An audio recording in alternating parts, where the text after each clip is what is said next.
ये कहानी है डेमन लॉर्ड वर्पटॉस की, जो इतना ताकतवर था कि पूरी दुनिया उससे डरती थी। दुनिया में ऐसा कोई नहीं था जो उसे चैलेंज कर सके या हरा सके। उसने पूरी दुनिया पर राज किया, लेकिन इतना कुछ होने के बाद भी वर्पटॉस अपनी जिंदगी से बोर हो गया था, क्योंकि वो ये सब नहीं चाहता था। वो बस इंसानों से दोस्ती करना चाहता था और एक नॉर्मल जिंदगी जीना चाहता था। सब उससे इतना डरते थे कि कोई उससे दोस्ती करने के बारे में सोच भी नहीं सकता था। फिर एक दिन वर्पटॉस ने दोबारा जन्म लेने का फैसला किया, ताकि अगले जन्म में वो एक नॉर्मल इंसान की तरह रह सके और दोस्त बना सके। फिर 2000 साल बाद एक समय दिखाया जाता है। एक घर में आर्ड नाम के एक बच्चे का जन्मदिन मनाया जा रहा है, जो आज 10 साल का हो गया है। ये असल में डेमन लॉर्ड वर्पटॉस का दूसरा जन्म है। आर्ट सोचता है कि वो नए दोस्त बनाएगा जो उससे डरेंगे नहीं और उसके साथ एक नॉर्मल इंसान की तरह पेश आएंगे। फिर वो खिड़की से बाहर देखता है और कुछ लड़कों को देखता है। वो खेलता हुआ दिखता है और सोच रहा है कि वे उससे बात क्यों नहीं कर रहे हैं। क्या लोग पिछली जिंदगी की तरह उससे बात करने से डरेंगे? अब मैं बस एक नॉर्मल इंसान हूं। फिर एक लड़के की नजर उस पर पड़ती है और वो उसकी आंखों में देखता है। आर्ड को वो काफी डरावना लगता है और सारे लड़के भाग जाते हैं। आर्ड सोचता है कि वे क्यों चले गए। वो खुद से कहता है, अब मुझे खुद कुछ करना होगा। वो बाजार जाता है, लेकिन वहां लोगों को देखकर वो घबरा जाता है। तभी 3 लड़कियां वहां से गुजरती हैं, लेकिन वे डर जाती हैं और भागने लगती हैं। आर्ड उन्हें रुकने के लिए कहता है और कहता है, अगर तुम मुझसे दोस्ती करोगी तो मैं तुम्हें दुनिया का मालिक बना दूंगा। लेकिन लड़कियां उसकी बात नहीं मानती और भाग जाती हैं। आर्ड बेबस होकर जमीन पर बैठ जाता है और कहता है, मैं डेमन लॉर्ड वर्पटॉस हूं, जिसने कई हीरो और डेमन सन्स को हराया है, लेकिन फिर भी मैं किसी को अपना दोस्त नहीं बना सका। ये डेमन और आर्ड का सपना था। अब आर्ड जंगल में जाता है और पेड़ों और पहाड़ों पर अपना गुस्सा निकालता है। जब वो अपना गुस्सा निकालता है तो वो उदास होकर बैठ जाता है। सर हिल्डे नाम का एक आदमी आता है और उससे पूछता है कि वो उदास क्यों है। आर्ड उसे बताता है कि कोई भी उसका दोस्त नहीं बनना चाहता। सर हिल्डे कहते हैं कि किसी को भी अपना दोस्त बनाने का एक तरीका है। आर्ड उससे पूछता है कि वो तरीका क्या है, और हिल्डे उसे बताता है कि अगर तुम दयालु हो और दूसरों का सम्मान करते हो तो कोई भी तुम्हारा दोस्त बन सकता है। हिल्डे उसे अपनी बेटी के बारे में बताने लगता है, लेकिन आर्ड उसकी बात सुने बिना भाग जाता है। वो सबसे कहता है, मेरा नाम आर्ड है और क्या तुम मेरे दोस्त बनना चाहोगे?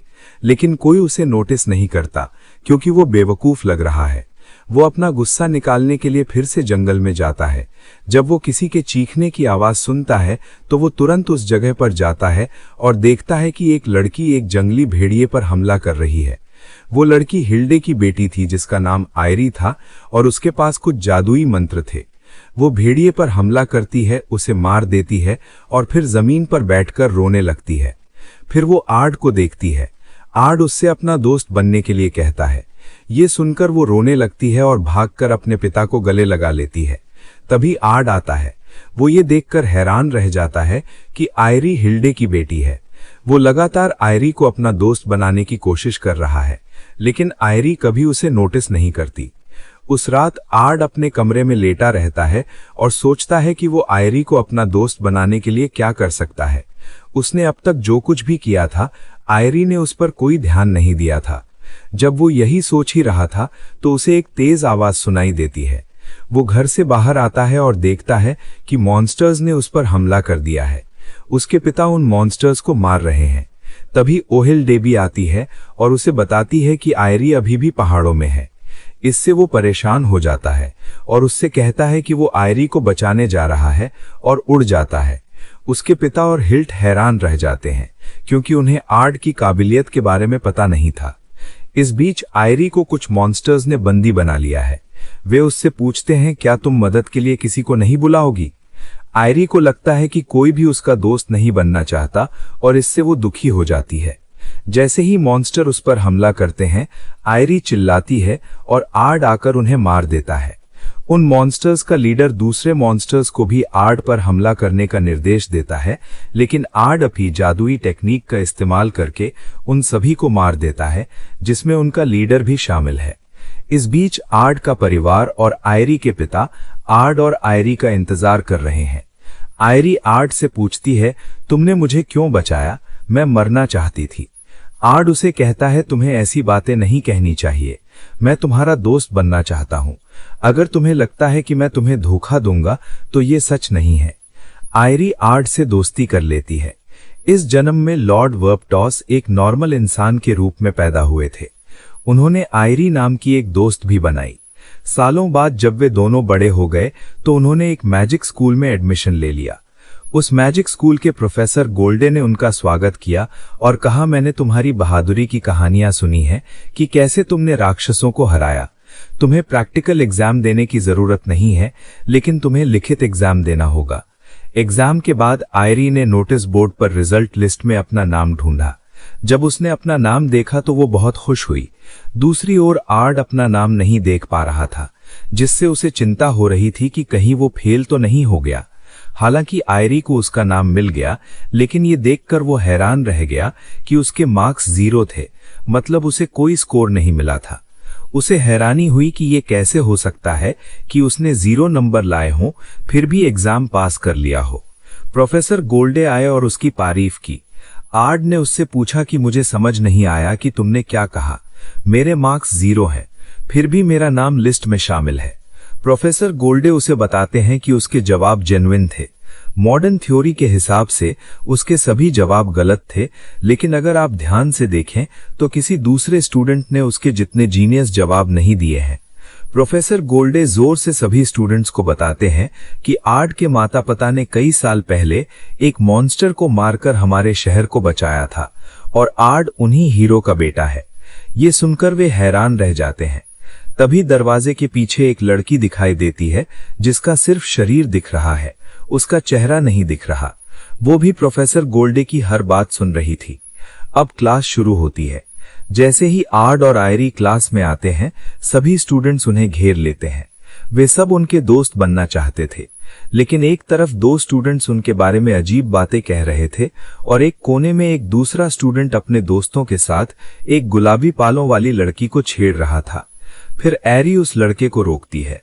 लड़का एरी से कहता है, मुझे पता है कि तुम सर शेख की बेटी हो, लेकिन तुमने मेरे बारे में भी सुना होगा। मेरा नाम स्पेंसर है और ये लड़की जिसे तुम बचाना चाहते हो मेरी नौकरानी है। आर्ड उससे कहता है कि तुम्हें उसके साथ ऐसा बर्ताव नहीं करना चाहिए, इसलिए तुम्हें तुरंत उससे माफी मांगनी चाहिए। स्पेंसर और उसके दोस्त आर्ड का मजाक उड़ाते हैं। स्पेंसर उससे कहता है कि अगर तुम मुझे लड़ाई में हरा दोगे तो मैं तुम्हारा प्रपोजल मान जाऊंगा। एरी आर्ड से कहती है कि वो बहुत ताकतवर है और उसके पास बहुत पावरफुल मैजिक टेक्निक्स हैं। जब ये सब हो रहा था तो वही लड़की जो जमीन पर प्रोफेसर गोल्डे की बातें सुन रही थी दिखाई दी। वो उसकी क्लास टीचर थी। उसका नाम लेडी ओलिविया था। अपनी पिछली जिंदगी में वो डेमन लॉर्ड टॉस या आर्ड की आर्मी लीडर थी। आर्ड परेशान हो जाता है क्योंकि वो नहीं चाहता था कि किसी को पता चले कि वो एक डेमन लॉर्ड है। आर्ड बहुत घबराया हुआ था। वो लेडी ओलिविया से कहता है कि वो आज भी अच्छी लग रही है। लेडी ओलिविया उससे पूछती है, तुम्हारा क्या मतलब है, हम पहली बार मिल रहे हैं। लेडी ओलिविया ने आर्ड से स्पेंसर से लड़ने के लिए कहा क्योंकि वो आर्ड की पावर देखना चाहती थी। अब लड़ाई शुरू होती है। आर्ड बहुत परेशान था क्योंकि वो नहीं चाहता था कि लेडी ओलिविया को उसकी असली पावर पता चले। सभी स्टूडेंट्स को लगता था कि स्पेंसर बहुत पावरफुल है, लेकिन जैसे ही स्पेंसर ने अपना पहला अटैक किया, आर्ड ने आसानी से उसे चकमा दे दिया। ये देखकर स्पेंसर बहुत अग्रेसिव हो गया और उसने गिगा फ्लेयर टेक्निक का इस्तेमाल किया, जिससे सभी स्टूडेंट्स डर गए, ये सोचकर कि आगे क्या होगा। लेकिन आर्ड समझ गया कि ये गिगा फ्लेयर टेक्निक नहीं थी, बल्कि नकली तरीके से नॉर्मल फ्लेयर्स का इस्तेमाल किया जा रहा था और उसने इस टेक्निक में भी स्पेंसर को हरा दिया। अब आर्ड ने असल में गिगा फ्लेयर टेक्निक का इस्तेमाल किया, जिसे स्पेंसर बिल्कुल भी बर्दाश्त नहीं कर सका। स्पेंसर हारने लगा और उसने तुरंत आर्ड से माफी मांगी, जिस पर आर्ड उसके पास गया और पूछा, क्या अब तुम समझ गए कि असली गिगा फ्लेयर टेक्निक क्या होती है। एरी ने आर्ड की तारीफ की और गुलाबी बालों वाली लड़की से कहा कि अगर स्पेंसर ने उसे फिर से परेशान किया तो वो आर्ड या एरी को बता सकती है। लड़की ने उसे थैंक यू कहा।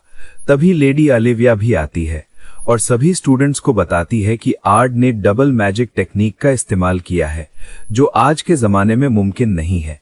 वो आर्ट से पूछती है कि उसने एक ही समय में 2 टेक्निक का इस्तेमाल कैसे किया। ये सुनकर आर्ट घबरा जाता है। उसे डर है कि लेडी ओलिविया को उसका राज पता चल जाएगा। लेडी ओलिविया उनकी ट्रेनिंग शुरू करती है। सभी स्टूडेंट्स को 8 स्टूडेंट्स के 3 ग्रुप बनाने थे। हर कोई 8 स्टूडेंट्स के ग्रुप का मेंबर बनना चाहता था, लेकिन एरी गुलाबी बालों वाली लड़की को अपने ग्रुप में शामिल करना चाहती थी।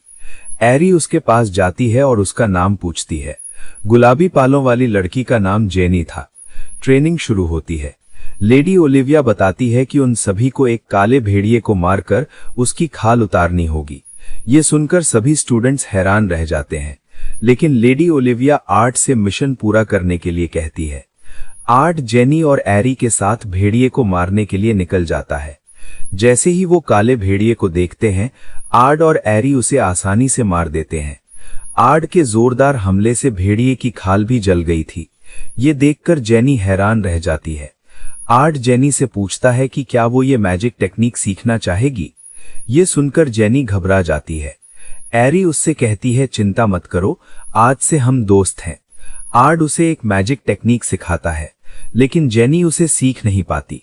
एक फ्लैशबैक में दिखाया जाता है कि कैसे स्पेंसर और उसके दोस्त जेनी को धमकाते और परेशान करते थे। फिर एक और मॉन्स्टर आता है। आर्ट आसानी से एक स्क्रिप्ट मैजिक टेक्निक का इस्तेमाल करके मॉन्स्टर को मार देता है। वो जेनी और एरी को बताता है कि उसने ये टेक्निक खुद बनाई है। ये देखकर जेनी और एरी हैरान रह जाते हैं कि कोई खुद मैजिक टेक्निक कैसे बना सकता है। जेनी भी इस टेक्निक का इस्तेमाल करती है और बहुत खुश होती है, लेकिन फिर जेनी, आर्ट और एरी एक गड्ढे में गिर जाते हैं। असल में वो सबसे नीचे का फ्लोर था और उस सबसे नीचे के फ्लोर का बॉस एक डेमन काउ थी। आर्ट फिर जेनी से कहता है, आओ मैं तुम्हें कुछ मैजिक सिखाता हूँ। वो जेनी को सबक सिखाता है, लेकिन डेमन काउ अपने हथौड़े से आर्ट पर हमला करती है, लेकिन आर्ट अपनी उंगली से उसके हथौड़े के हमले को रोक देता है। वो अपनी उंगली से हॉट काउ के हथौड़े को रोकता है और जेनी को भी मैजिक का सबक सिखाता है। वो जेनी से कहता है कि वो चाहता है कि वो इस पर आखिरी वार करे। Daemon cow. जेनी को अपना अतीत याद आता है कि कैसे सब उसे तंग करते थे, जिसकी वजह से उसका कॉन्फिडेंस कम हो गया था। लेकिन आर्ट की बातें उसे मोटिवेट करती हैं और वो स्क्रिप्ट मैजिक टेक्निक का एक पावरफुल स्पेल इस्तेमाल करती है और आसानी से डेमन काउ को मार देती है, जिसके लिए आर्ट और एरी जेनी की तारीफ करते हैं। अब वे तीनों डेमन काउ के सींग लेडी ओलिविया के पास लाते हैं। फिर स्पेंसर उनके बारे में फिर से बात करने लगता है, जिससे जेनी को गुस्सा आता है और स्पेंसर को बहुत बुरी तरह मारती है और कहती है कि वो तुम्हें आर्ट और एरी के बारे में बकवास करते हुए बर्दाश्त नहीं करेगी, और कहती है, मैं कोई बकवास बर्दाश्त नहीं करूंगी। स्पेंसर चिल्लाते हुए भाग जाती है। जेनी और एरी एक दूसरे के साथ खुशी से हंसने लगती हैं। आर्ट भी उनकी दोस्ती देखकर खुश था, क्योंकि अच्छे दोस्त बनाना उसका सपना था। प्रोफेसर गोल्डे आर्ट को एक बैटल इवेंट में हिस्सा लेने के लिए कहते हैं, ताकि वो क्वीन से कॉलेज के लिए फंड ले सकें। आर्ट कहता है, मुझे माफ करो, तुम अपने फंड के लिए मेरा इस्तेमाल करना चाहते हो। प्रोफेसर गोल्डे उससे कहते हैं, ऐसा नहीं है, मैं बस कॉलेज के अच्छे भविष्य के बारे में सोच रहा हूँ। आर्ट एक सेकंड के लिए चुप रहता है और फिर कहता है, ठीक है प्रोफेसर गोल्डे, मेरा मानना है कि हमें जादू से दूसरों की मदद करनी चाहिए। ये सुनकर लेडी ओलिविया उसके पास जाती है और कहती है, डेमन लॉर्ड टोस ने अपनी पिछली जिंदगी में कुछ ऐसा ही कहा था, लेकिन फिर वो हमें बताए बिना चला गया। मैं तब भी उससे पूछ नहीं पाई थी, लेकिन अब मैं पता लगाऊंगी कि तुम्हारा क्या मतलब है और तुम असल में कौन हो। ये सुनकर आर्ट कंफ्यूज हो जाता है और प्रोफेसर कहते हैं, मुझे पक्का नहीं पता। वो गोल्डे से कुछ समय मांगता है और तुरंत भाग जाता है। उसे लगता है कि अगर उसने मना किया तो वे उसे कॉलेज से निकाल देंगे और इससे वो आयरी से अलग हो जाएगा। तभी जेनी आती है और आर्ट से उसके साथ डेट पर चलने के लिए कहती है। आर्ट हैरान रह जाता है, क्योंकि वो आयरी से प्यार करता था, लेकिन जेनी उसे मना लेती है। फिर आयरी भी आती है और उससे अपने साथ चलने के लिए कहती है। वे तीनों डेट पर जाते हैं। जेनी और आयरी को एक साथ इतना खुश देखकर आर्ट बहुत खुश होता है। वे एक थिएटर में लॉर्ड टोस की जिंदगी पर बना एक नाटक भी देखते हैं। आर्ट, जेनी और आयरी एक गली से गुजर रहे होते हैं, तभी उन्हें कुछ आवाज़ें सुनाई देती हैं। कुछ मॉन्स्टर रानी को किडनैप करने का प्लान बना रहे थे। मॉन्स्टर एक छेद से जमीन के नीचे चले जाते हैं। वे तीनों उनका पीछा करते हैं। उन्हें एक मैजिक सर्कल दिखता है, सर्कल को देखते हुए उन्हें पता चलता है कि मॉन्स्टर्स ने उन्हें पकड़ लिया है। वो उनके प्लान के बारे में पूछता है। वो मॉन्स्टर आर्ड को आग के जादू से जलाने की कोशिश करता है, लेकिन आग के जादू का आर्ड पर कोई असर नहीं होता, जिससे मॉन्स्टर्स का लीडर गुस्सा हो जाता है। फिर वो दूसरे मॉन्स्टर्स को आर्ड पर हमला करने का ऑर्डर देता है, लेकिन आर्ड अपने जादू से उन सभी को मार देता है और उनका मैजिक सर्कल खत्म कर देता है। ये देखकर मॉन्स्टर्स का लीडर गुस्सा हो जाता है और एक डेमन में बदलकर उड़ जाता है। आयरी और जेनी को लगता है कि अब उसे पकड़ना नामुमकिन होगा, क्योंकि उनमें से कोई भी उड़ नहीं सकता, लेकिन आर्ड उड़ सकता है। वो उसे पकड़ने के लिए डेमन पर हमला करता है, लेकिन डेमन बाहर आता है और तुरंत एक लड़की को पकड़ लेता है, जिससे वहां मौजूद सभी लोग परेशान हो जाते हैं। आर्ड लड़की को डेमन से बचाने के लिए अपने जादू की तकनीकों का इस्तेमाल करता है और बैबल तकनीक से डेमन पर हमला करता है, जिससे वो मर जाता है। जैसे ही वो जमीन पर गिरता है, सभी उसे धन्यवाद देते हैं, क्योंकि उसने एक डेमन से उनकी जान बचाई थी। घटना के बाद रानी आर्ड, जेनी और आयरी को अपने महल में आमंत्रित करती है। रानी उनके साथ बहुत अच्छा व्यवहार करती है। वो आर्ड को पुरस्कृत करना चाहती थी। वो आर्ड से कहती है कि वो उसे इतना पसंद करती है कि वो उससे शादी करना चाहती है। ये सुनकर आयरी बहुत गुस्सा हो जाती है और चिल्लाती है कि आर्ड उसका है, लेकिन रानी सिर्फ मजाक कर रही थी। वो आर्ड को पेंटागन क्लास का जादूगर का पद देती है। ये सुनकर वहां मौजूद सभी लोग हैरान हो जाते हैं कि रानी एक साधारण व्यक्ति को इतना ऊंचा पद दे सकती है। प्रोफेसर गोल्डे जेसिका को बताते हैं कि आर्ड इवेंट में हिस्सा नहीं ले रहा है। जेसिका प्रोफेसर गोल्डे को बताती है कि क्वीन उनके कॉलेज को फंड देगी। प्रोफेसर गोल्डे कहते हैं, असल में मैं चाहता हूं कि आर्ड इस कॉलेज में टीचर बने, लेकिन कॉलेज के अमीर लोग नहीं चाहते कि कोई आम आदमी टीचर बने। जेसिका प्रोफेसर गोल्डे को भरोसा दिलाती है कि वो मामला सुलझा लेगी। इस बीच आर्ड अपने कमरे में लेटा हुआ आयरी के बारे में सोच रहा है। आयरी ने उसे आज कॉलेज में एक लड़की से बात करते हुए देखा और उससे नाराज हो गई। तभी जेनी आती है और आर्ड से बात करने लगती है। आयरी ये सोचकर कि उसे भी आर्ड से बात करनी चाहिए, आर्ड के कमरे में जाती है और वहां जेनी को देखकर उससे और भी नाराज हो जाती है। जेनी और आयरी शर्त लगाती हैं कि वे एक दूसरे से लड़ेंगी और जो भी लड़ाई जीतेगा वो आर्ड का मालिक होगा। तभी जेसिका आती है। वो आर्ड को बताती है कि प्रोफेसर गोल्डे उसे कॉलेज में टीचर बनाना चाहते हैं। आर्ड कहता है, मैं ऐसा नहीं चाहता। जेसिका आयरी और जेनी से कहती है कि अगर वे लड़ाई जीत जाती हैं तो उन्हें प्रोफेसर गोल्डे की बात माननी होगी। आयरी और जेनी तुरंत जेसिका की बात मान जाती हैं, क्योंकि वे दोनों चाहती थीं कि आर्ड टीचर बने, लेकिन आर्ड परेशान था क्योंकि वो ये सब नहीं चाहता था। युद्ध के आयोजन का दिन आ गया। उस आयोजन में बहुत से छात्र भाग ले रहे थे। आर्ड के माता पिता और सर हिल्डे भी वहां उपस्थित थे। अब आर्ड के बताए स्क्रिप्ट मैजिक का प्रयोग करके आयरी आसानी से अपनी पहली लड़ाई का पहला दौर जीत जाती है। दूसरी ओर जेनी भी अपनी पहली लड़ाई जीतकर अगले दौर में पहुंच जाती है। वे दोनों ही अन्य सभी प्रतिभागियों को हराकर अंतिम दौर में पहुंच गए थे। जैसे ही लड़ाई शुरू होने वाली होती है, डेमन सैंस यहां हमला कर देता है और उत्पात मचाना शुरू कर देता है। जैसे ही राजा ने आर्ड और लेडी ओलिविया से डेमन सैंस को मारने के लिए कहा, आर्ड के माता पिता और सर हिल्डे भी डेमन सैंस को मारना शुरू कर देते हैं। जेनी और आयरी भी डेमन सैंस से खुद को बचाने की कोशिश कर रही थीं, तभी एक विशाल राक्षस उन पर हमला करने आता है। वो उन पर हमला करने ही वाला था कि ओहेलडे उस राक्षस को मार देता है। ये देखकर आयरी और जेनी बहुत खुश होती हैं। तभी अचानक पीछे से कोई सर ओहेलडे पर हमला कर देता है, जिससे वो बुरी तरह घायल होकर जमीन पर गिर जाता है।